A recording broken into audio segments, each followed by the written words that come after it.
लोग crime petrol सावधान India के जो ठरकी लोग होते हैं उनमें देखते हैं और अगले ही शाम इसी आदमी यानी कि रवि के पिताजी के घर में आग लग जाती है और रवि के साथ साथ उसके पिताजी का हो जाता है राम नाम सत्य।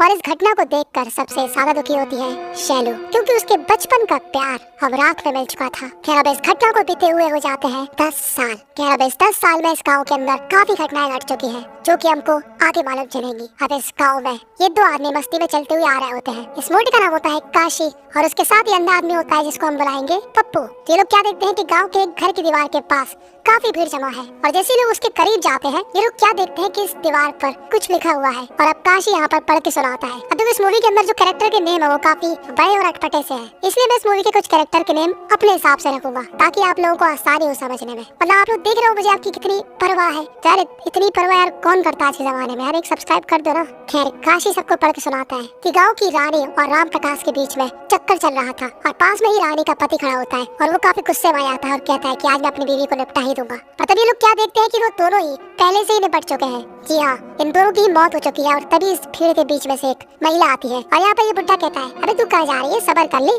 तभी ये महिला इस बुड्ढे के मुंह पर खींच के एक चाटा मारती है और कहती है कि मैं इस इलाके की नई एसआई हूँ। अब एसआई कहती है कि यार ये तो मर्डर वगैरह लग रहा है, पोस्टमार्टम होगा। तभी गाँव के लोग कहते हैं कि अबे तू कौन होती है, पहले लैंडलॉर्ड को आने दे यहाँ के, वो फैसला लेगा। और लैंडलॉर्ड का नाम होता है प्रकाश और प्रकाश की बीवी का नाम होता है राजेश्वरी। अब एक तरफ प्रकाश जो कि काफी गुस्सैल आदमी होता है और काफी ज्यादा खुन्नस में रहता है हर समय कि उसकी पिता ने आखिर क्यों इन गाँव वालों को अपनी जमीन देती रहने के लिए, और दूसरी तरफ उसकी बीवी जो कि काफी कोमल स्वभाव की होती है, कुछ ज्यादा ही कोमल। पर इस मूवी की कहानी ना इतनी आसान नहीं है जितनी अभी चाह रही है। आखिर में ऐसा मजा आएगा ना भाई साहब, तुम लोग भी कहो यार ऐसी ही मूवी और चाहिए। खैर प्रकाश यहाँ पर नशे की हालत में इस भीड़ के पास जाता है और एसआई से कहता है कि तुमने जहर खाया है, यानी कि तुमने आत्महत्या करी है, पोस्टमार्टम की कोई जरूरत नहीं है, तुम्हारा काम हो गया, जाओ यहाँ से। मतलब सीधी सीधी बात है कि यहाँ पर प्रकाश का होता है रौला और प्रकाश ने जो कह दिया सो कह दिया, वो चीज हो गई पत्थर की लकीर। चाहे एसआई आए, चाहे कमिश्नर आए, चाहे कोई भी आए, गांव वाले बात मानेंगे सिर्फ प्रकाश की। अब इस घटना के बाद गांव में थोड़ा डर का माहौल था, पर काशी को घंटा फर्क नहीं पड़ता। काशी का मिशन सिर्फ एक ही है, उसको बस करना है लौंडियाबाजी, जो कि इस समय चालू थी इस महिला के साथ जिसका नाम होता है नागमणि। पर नागमणि उसको भाव नहीं देती क्योंकि नागमणि का किसी और से चक्कर चल रहा था जो कि था मुंशी। अब यहाँ से सीन शिफ्ट होता है और हमको दिखाया जाता है एक आदमी, याद भी दरअसल होता है एक डॉक्टर जो कि काफी अच्छा इंसान होता है, जो कि लोगों की मदद करता है। अगर किसी के पास पैसे नहीं है तो वो उनको पैसे देता है, इलाज भी करता है, मतलब एक सज्जन इंसान होता है। और कुछ दिनों बाद इस गाँव में एक शादी होती है जहाँ पर ये फोटोग्राफर जिसका नाम होता है शिवा के बारे में मैं आपको पहले बताना भूल गया। जब वो दोनों की डेथ हुई थी तब शिवा वहाँ पर फोटो खींच रहा था और आज भी शिवा यहाँ पर फोटो खींच रहा है क्योंकि वो एक फोटोग्राफर है। अब इस गाँव में कुछ दिनों के बाद एक काफी बड़ा मेला लगने वाला था जिसके लिए पुजारी प्रकाश के घर में चंदा मांगने आता है। पर प्रकाश कहता है तेरी बहन की निकल यहाँ से। पर प्रकाश की बीवी राजेश्वरी देवी कहती है अरे आप खाली हाथ मत जाइए, मैं हूँ ना, मैं आपको चंदा देती हूँ, आप लोग धूमधाम से मेले का आयोजन कीजिए। और यहाँ पर मस्त धूमधाम से मेला मनाया जाता है कि तभी मेला खत्म होने के बाद जो अगला मंगलवार पड़ता है उस मंगलवार को वही सेम घटना होती है जो कि कुछ दिनों पहले हुई थी। एक दीवार में लिखा होता है कि गाँव की नागमणि का मुंशी के साथ अफेयर है और अब पूरा गाँव दोनों को ढूंढने लगता है और वो लोग क्या देखते हैं कि इन दोनों को किसी ने पेड़ से लटका दिया है। और तभी यहाँ पर आती है एसआई। अब गाँव के लोग एसआई से चिढ़ते थे क्योंकि वो नहीं चाहते थे कि किसी भी गाँव के इंसान का पोस्टमार्टम हुए, क्योंकि ये लोग इस चीज को एज मतलब एक बेइज्जती टाइप के मानते थे। और तभी यहाँ पर आता है प्रकाश। पर आज की एसआई पूरी फॉर्म में वो कहती है अबे ध्यान से सुन, यहाँ कहीं आसपास सीढ़ी नहीं लगी है, मतलब आसपास तो है नहीं, किसी ने इनको पहले मारा है फिर लाकर इनको ऊपर टांगा है। तो अब मैं चाहती हूँ कि जो भी घटना हुई है उसमें तू अपने टांग बिल्कुल भी मत अड़ाए, मैं इन दोनों का पोस्टमार्टम कराऊंगी और जो भी इन सबके पीछे है उसको सजा मिलेगी। और प्रकाश भी यहाँ पर साथ रह जाता है क्योंकि एसआई जो बोल रही थी वो एकदम सही बोल रही थी। पर हमारे साथ साथ एसआई प्रकाश और इन सभी गाँव वालों को नहीं मालूम था कि आखिर ये सब कौन कर रहा है और क्यों कर रहा है। कि तभी गाँव वाले एक बात नोटिस करते हैं कि जो भी कत्ल हुए हैं वो मंगलवार के दिन हुए हैं और ये लोग फैसला लेते हैं कि जो अगला मंगलवार पड़ेगा उसमें सभी लोग चौकन्ना रहेंगे, गाँव के चारों तरफ चौकीदारी करेंगे और उस व्यक्ति को पकड़ेंगे जो कि हमारे चाबोदरा। और अब हमारा पप्पू अनाउंस कर देता है कि सुनो सुनो सुनो, सभी गाँव वाले सावधान हो जाए, जो व्यक्ति घर की दाल बाटी छोड़ के बाहर चिकन चबा रहे हैं वही ऊपर जा रहे हैं, तो अपनी भावनाओं पे करो नियंत्रण और किसी के साथ भी बाहर चक्कर न चलाएं। आज की रात ये डॉक्टर जंगल के बीच से गुजर रहा होता है कि तभी उसको एक कुएं के पास एक भूत जैसी लड़की दिखाई देती है और डॉक्टर कहता है शैलू। तो शैलू वही है जिसको हमने उसके बचपन में देखा था, पर आखिर शैलू के साथ ऐसा क्या हुआ था ये हमको मालूम चलेगा 18 महीने पहले की कहानी से। तो हमको दिखाई जाती है शैलू की कहानी जो कि अपने कॉलेज जा रही होती है और शैलू का इंग्लिश टीचर उस पर खुलेआम जिंदा लाइन मार रहा होता है। वो शैलू से सीधा सीधा कहता है कि देखो शैलू, मैं चाहता हूँ कि मैं तुम्हारी ले लूं सारी परेशानी और साथ में ही ले लूं तुम्हारा दुख। और हम सभी को मालूम कि लड़कियों की कमजोरी क्या है, ये ऐसी इच्छा प्रेस वाली लाइंस। तो शैलू भी हमारे इस टीचर के प्यार में गिर जाती है और दिन रात बस अपने टीचर के बारे में सोचती है। पर सोचने तक तो ठीक था, शैलू एक कदम और आगे बढ़ जाती है। मतलब वो अपने टीचर को सिर्फ दिमाग में रखकर उनके साथ चरम सुख के सपने देखकर अपने आप को संतुष्टि देती है। उंगली डाल के चक्रे घुमाई। मतलब आप लोग समझ ही गए होंगे, और जो लोग नहीं समझे वो छोटा भीम देखें। अभी दोनों एक दूसरे को पसंद करते थे और इनका प्यार एक स्टेप और आगे बढ़ता है। ये टीचर शैलू का हाथ पकड़ता है और अब शैलू को भी संस्कारी होने का मन करता है और ये दोनों ही ताबड़तोड़ संस्कारी होते हैं। आज भी, कल भी, परसों भी, नरसों भी, हर दिन लगातार बार बार। और अब कुछ दिन बीतने के बाद जब रोज की तरह शैलू अपने कॉलेज आती है और उसकी आंखें अपने प्रेमी टीचर को ढूंढ रही होती है, तब वो क्या देखती है कि उसका टीचर किसी और महिला के साथ शादी करके यहाँ से जा रहा है। यानी कि शैलू का अपने टीचर के साथ शादी करने का सपना टूट गया, क्योंकि शैलू का ये हरामी टीचर उसके प्यार पे मूत गया। और वो जाते जाते भी उससे माफी नहीं मांगता। वो पता उससे क्या कहता है कि मैंने तो सिर्फ तुम्हारा इस्तेमाल किया था, विश्वास तो मुझे अपनी गर्लफ्रेंड पे था, इसलिए मैंने उससे ही शादी करी। तो बाय बाय टाटा, अब मैं तुमसे मिलना नहीं चाहता। अब यहाँ कॉलेज होने के बाद जब शैलू अपने घर जाती है तब उसको एक और झटका लगता है। दरअसल उसकी दादी माँ यहाँ पर स्वर्ग सिधार गई थी और हमारी शैलू अकेली पड़ चुकी है। और अगले दिन जब उसके पापा और सौतेली माँ यहाँ पर आते हैं तो वो लोग उस पर बिल्कुल भी तरस नहीं खाते। उनको बस चाहिए थी जो कि शैलू के नाम जमीन है वो इनके नाम हो जाए बस। तो शैलू कहते हैं ये ले सारी जमीन और इसको बढ़िया से रोल करके डाल लो अपने नितंब में और दोबारा कभी भी यहाँ पर मत आना। अब शैलू बिल्कुल से ही अकेली पड़ चुकी है और शैलू जब भी स्ट्रेस में होती, शैलू को संस्कारी होने का मन होता। जी हाँ, अभी बात आपको काफी अजीब लग रही होगी पर इसका खुलासा बाद में होगा। तब शैलू एवी किसी के साथ भी संस्कारी हो जाती और लोगों को ऐसा लगने लगा था कि शैलू संस्कारी होने की भूखी है, तो कुछ लोग उसके साथ जबरदस्ती भी करते थे। और जब भी शैलू को ये संस्कारी वाली भावना आती है, शैलू अपने हाथ में कस के रबड़ खींच के मारती है और जब उससे कंट्रोल नहीं होता तो मजबूरन उसको किसी न किसी के साथ संस्कारी होना पड़ता है। और जब वो अपने गाँव के इस मुंशी को मना कर देती है तो ये शैलू के ऊपर झूठा नाम लगा देता कि ये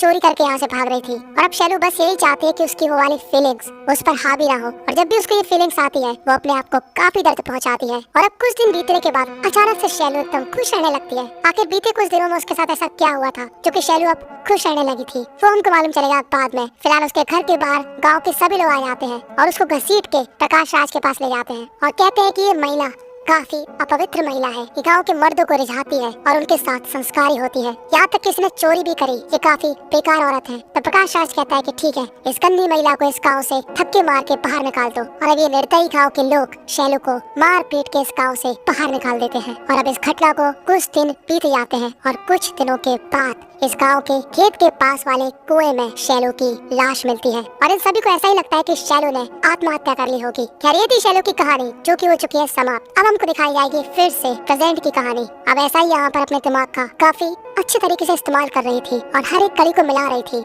और शाम होने के बाद ये गाँव के लोग चारों तरफ घूम रहे होते हैं और देख रहे होते हैं कि आखिर वो कौन सा इंसान है जो कि दीवार में लिखता है और वो जिसका भी नाम दीवार पे लिखता है उसकी मौत हो जाती है। तभी हम लोग क्या देखते हैं कि यहाँ पर वही डॉक्टर आता है जो कि लोगों की हेल्प करता था। वो यहाँ पर अपने बैग से चौक निकालता है और इस दीवार पर कुछ लिखने लगता है कि तभी यहाँ पर वो ऐसा ही आ जाती है और कहती है कि मुझको तेरे पे ही शक था। अब इससे पहले डॉक्टर यहाँ से भागे, इन दोनों के बीच हाथापाई होती है और डॉक्टर यहाँ पर बेहोशी का इंजेक्शन एसआई के गले में लगा देता है और बांध के अपने अड्डे पर ले जाता है। और अब ऐसा ही पूछती है कि तूने ये सब क्यों किया, तो क्यों आखिर निर्दोष लोगों को मार रहा है। तब डॉक्टर बताएगा इस एसआई को ये सब करने का रीजन। तो ये डॉक्टर बताता है कि शैलू जब दर दर भटक रही थी और उसके बारे में लोग यही कहते थे कि ये काफी मर्दों के साथ संस्कारी हो चुकी है, इसलिए उसकी कोई मदद भी नहीं करता था। तो ये जिम्मा मैंने लिया। मैंने सोचा क्यों ना मैं शैलू की मदद करूं, क्या आखिर उसको क्या समस्या है। और वो शैलू का ब्लड लेकर उसकी जांच कराता है और जब शैलू की रिपोर्ट आती है तब ये डॉक्टर कहते हैं कि शैलू को एक काफी अजीब सी बीमारी है जिसको बोलते हैं हाइपर सेक्सुअल डिसऑर्डर,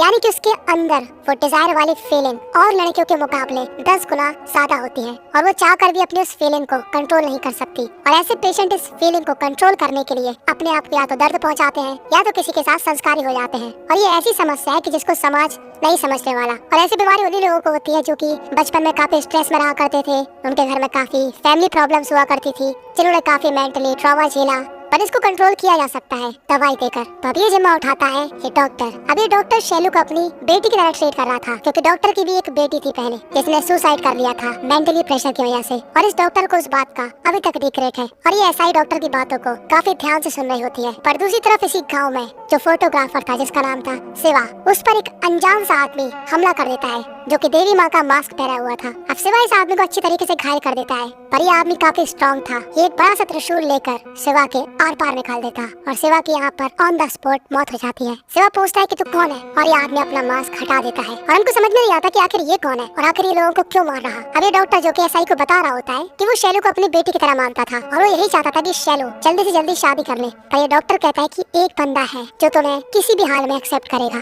तभी वो बंदा आता है। दरअसल ये होता है शैलू का बचपन का दोस्त रवि, जो कि शैलू को ऐसा लग रहा था कि चल के मर गया था। तो रवि बताता है कि उस दिन क्या हुआ था। दरअसल जो रवि के पिताजी थे वो शैलू के साथ गलत हरकत करने की कोशिश कर रहे थे और ये चीज रवि ने देख ली, और जब उसके पिताजी सो गए तब उसने गुस्से में आकर अपने पिताजी का सिर कमल के फूल की तरह खिला दिया और अपने घर को जला दिया। पर भागते समय उसका गाल भी जल गया और रवि गाँव के अंदर नहीं आना चाहता था, पर वो शैलू पर हमेशा अपनी नजर रखता था और शैलू रवि को देखकर काफी खुश है। और अब जल्दी ये दोनों शादी करने वाले हैं और शादी का सामान वगैरह लेने डॉक्टर और रवि गांव से बाहर जाते हैं। पर वो जैसे ही गांव में लौटकर वापस आते हैं उनको क्या मालूम चलता है कि शैलू ने आत्महत्या कर ली है। अब शैलू की जिंदगी में कोई दुखी नहीं था, उसकी जिंदगी में अच्छे दिन फिर से वापस आ गए थे, तो आखिर वो क्यों सुसाइड करेगी? यही बात हमारी तरह इन दोनों को भी समझ में नहीं आ रही थी। तभी ऐसा ही पूछती है तो तुम लोगों को क्यों मार रहे हो? तभी डॉक्टर कहता है क्योंकि शैलू ने आत्महत्या नहीं करी थी, उसका मर्डर हुआ था जो कि 6 लोगों ने मिलकर किया था। उन 6 में से 4 लोगों की मौत हो चुकी है। अब डॉक्टर को नहीं मालूम कि शिवा की भी मौत हो चुकी है, यानी कि टोटली 5 लोगों की मौत हो चुकी है। पर वो आखिरी इंसान कौन है जिसको अब ये लोग मारना चाहते हैं? कि तभी हम लोग क्या देखते हैं कि डॉक्टर के घर के बाहर ही प्रकाश राज इनकी बातें सुन रहा होता है और ऐसा ही पूछते है कि वो आखिरी इंसान कौन है जिसको तुम लोग मारने वाले हो। तभी डॉक्टर कहता है कि वो आखिरी इंसान है प्रकाश राज की बीवी राजेश्वरी देवी। और ये बात सुनकर प्रकाश राज काफी रफ्तार में अपने घर जाता है और अपनी बीवी राजेश्वरी देवी का गला पकड़ लेता है और उसको इतना मारता है कि उसका भूत बना देता है और कहता है कि तू नीच औरत जिसने उस लड़की को मरवाया, बता क्यों तूने उसको मरवाया? दरअसल ये बात है जब शैलू अपने घर की ओर जा रही होती है तब 3-4 लोग उसके पीछे पड़ जाते हैं, जंगल की ओर निकल जाती और जंगल के पास में ही प्रकाश राज का एक पुराना घर था। और वो जैसे उस घर के अंदर जाती है वो क्या देखती है कि यहाँ पर एक लड़का और एक लड़की लगे पड़े हैं एक दूसरे के साथ संस्कारी होने। और जैसे ही शैलू इन दोनों की शक्ल देखती है उसको क्या मालूम चलता है कि ये महिला दरअसल राजेश्वरी देवी है और ये पुरुष दरअसल शिवा है। और शैलू इतनी हड़बड़ी में होती है कि वो अपने पैरों से आवाज कर देती है और राजेश्वरी देवी उसको देख लेती है। तो राजेश्वरी देवी को डर था कि अगर गलती से भी शैलू ने उसके अफेयर की बात प्रकाश राज को बता दी तो वो किसी को भी नहीं छोड़ेगा, इसलिए राजेश्वरी देवी अब शैलू को मारना चाहती है। और जिस दिन उसको गाँव से बाहर निकाल दिया जाता है उसी दिन राजेश्वरी देवी, शिवा और राजेश्वरी देवी के 4 और चमचे मिलकर शैलू को यहाँ पर मार डालते हैं। और ये बात अब प्रकाश राज को भी मालूम चल चुकी है, तो पता वो क्या करता है, वो अपनी बीवी में पेट्रोल डालकर जिंदा उसका स्वाहा कर देता है। और डॉक्टर भी यहाँ पर ये सब देख रहा था। और दूसरी तरफ जो हमारा रवि था जिसने शिवा को मार दिया था वो भी काफी घायल हो चुका था, तो वो उसी कुएं में कूद जाता है जहाँ पर शैलू का मर्डर हुआ था। और अगले दिन सबको ऐसा ही लगता है कि राजेश्वरी देवी गलती से जल के मर गई। और डॉक्टर प्रकाश राज से कहता है कि मुझको सब कुछ मालूम कि तूने ही अपनी बीवी को ऊपर पहुंचाया। पर इस पूरी कहानी में हमको एक बात समझ में नहीं आई कि आखिर डॉक्टर को किसने बताया कि शैलू को उन 6 लोगों ने मारा था। तो अब आने वाला है मूवी का एक भयानक ट्विस्ट। तो जब शैलू को राजेश्वरी देवी और उसके साथी मार रहे थे तभी यहाँ पर मदिरा पान कर रहा था अंधा पप्पू। और यहाँ पर हमको मालूम चलता है कि अंधा पप्पू दरअसल अंधा नहीं होता, यही बंदा था जिसने उन 6 लोगों को शैलू का मर्डर करते हुए देखा था। और पप्पू ही था जिसने डॉक्टर और रवि को बताया था कि शैलू को किसने मारा था।